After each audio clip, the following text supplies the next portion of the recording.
शिक्षा भी नहीं होगी। तो भगवान शिव को अपना गुरु बनाने के लिए साहब ने कहा है, यह कई सालों किताब से पण दिनु बहिनी आणि मला खरं किताब दिनु ये इंग्लिश हो ना। कई सालों से हम सभी ने शिव को भगवान माना था, लेकिन शिव गुरु को साहब के द्वारा हमें मिला है। तो साहब के यह अनिमल अक्षर जो किताब साहब ने अपनी जो आध्यात्मिक अनावरण लिखे हैं, तो उसकी जो 2 शब्द हमने दीदी की जन्मदिन में पढ़े थे, अब आगे हम इसके आगे पढ़ते हैं। परमात्मा की इच्छा से सृजित होता है समस्त संसार, और संसार तवरुक का सबल तना है मनुष्य। मानव की विकास गाथा जन्म देती है सभ्यता और संस्कृति को। प्राकृतिक और भौगोलिक सीमाएं सृजित होती है, जो राजनीतिक रूप से संगठित होकर देश की संख्या से अभिहित होती है। फिर प्रारंभ होता है मानवीय विकास का कर्म। ऐसी ही ईश्वरीय भूमि है भारतवर्ष। भारत के इतिहास के प्रत्येक कालखंड में धर्म और आध्यात्म को एक नई दिशा दी गई है। वेदों ने कर्म मार्ग को अपनाया, उपनिषदों के द्वारा ज्ञान के बीज अंकुरित हुए, और आगमों ने अपने आराध्य को प्रेम पुष्प अर्पित किए। जब जब धर्म दर्शन के अज्ञानता और रूढ़ियों के पाठ में स्वयं को जकड़ा पाया, भारतीय मनुष्यों ने उस ऊर्जा का प्रस्फुटन किया, जिसका अवलंबन पाकर आध्यात्म और धर्म पाश मुक्त हुआ। इतिहास में घटनाओं की पुनरावृत्ति एक स्वाभाविक प्रक्रिया है। ऐसे में मनुष्य की इच्छा या कल्पना शक्ति जब किसी व्यक्ति या समूह के केंद्रीभूत होकर विकसित रूप धारण करती है, तब सृष्ट होता है इतिहास। अपनी अटखेलियों और विनाश के साथ संगीत काल पहुंचता है। 20वीं शताब्दी में भारतवर्ष की राजनीतिक आज़ादी तो प्राप्त हुई, लेकिन मुकम्मल आज़ादी का स्वप्न अब भी विशेष था। सदियों से चली आ रही है रूढ़ियों और परंपराओं की जड़ता से मुक्ति की अकुलाहट के साथ बेचैनी थी, मानो पिंजरे में बंद परिंदा स्वतंत्र हवा में पंख फैलाने को आतुर हो। 20वीं सदी का मध्य, जहां राजनीतिक उथल-पुथल का शास्य बन रहा था, वहीं एक और मानवता किसी दिव्य पुरुष के आगमन की प्रतीक्षा में पलना सजाए थी। प्रकृति अपनी गोद को तैयार कर रही थी किसी शिशु की अटखेलियों के लिए। ग्रह नक्षत्र भी नजर का टीका लिए खड़े थे। निशा अपना आंचल समेट चुकी थी। हरी हरी घास पर पड़ी ओस की बूंदों के रूप में उसकी स्मृतियां अभी शेष थी। 31 अक्टूबर 1948 विक्रम संवत 2005 कार्तिक कृष्ण पक्ष चतुर्थी को बिहार के सीवान जिले के अमरोली गांव में विश्वनाथ सिन्हा एवं राधा देवी के घर में प्रथम संतान के रूप में एक ज्योति प्रकट हुई। नाम पड़ा हरिंदरन। सुबह जन्म हुआ, तिथि खंडित हुई और शाम में स्वतः मनाई गई पूरे देश में दिवाली। दुर्बला पर गौरा सा बालक अपनी बड़ी बड़ी पुतलियों के से आसमान को ऐसे निहारता जैसे संपूर्ण आकाश उसका घर हो। बचपन से ही आवाज़ में आकर्षण था, जैसे रिश्तेदार उनसे खेले और दुलारे बिना रह नहीं पाते थे। पिता विश्वनाथ सिन्हा सिवान महाविद्यालय छपरा में विख्यात थे।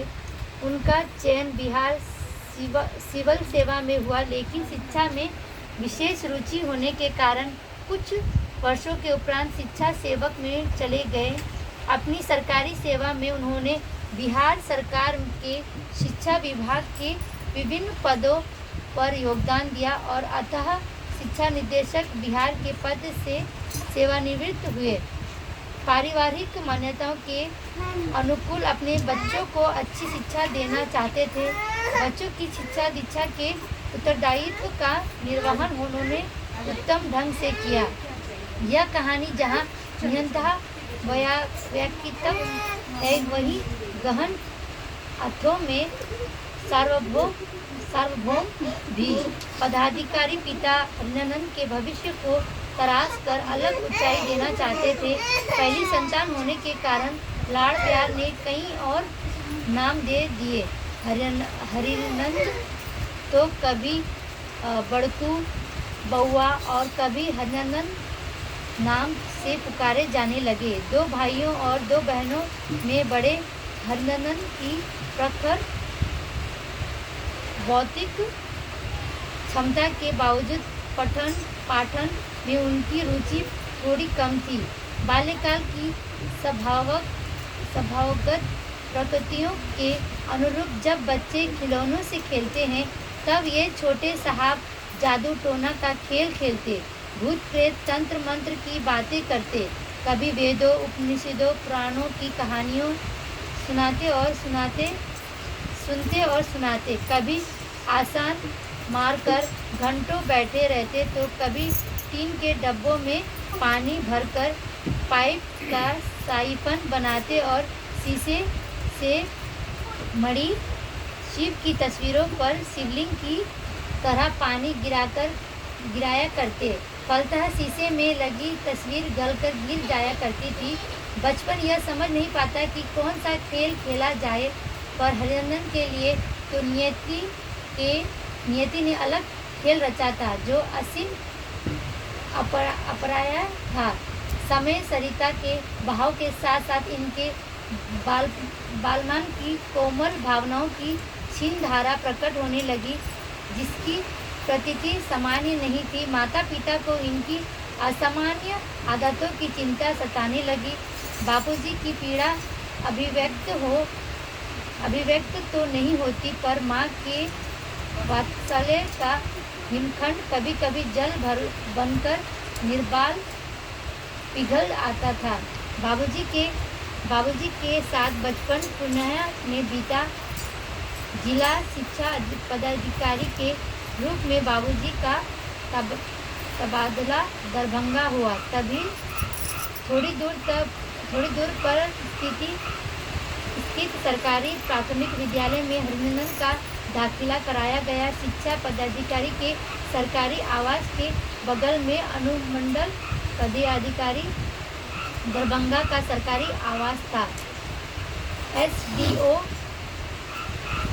साहब के हमउम्र बच्चों के साथ साहब में दोनों आवास लुका छुपी के खेल का केंद्र बन गए थे। यही खेल एक दिन हरिनंदन के डेरे में चल रहा था।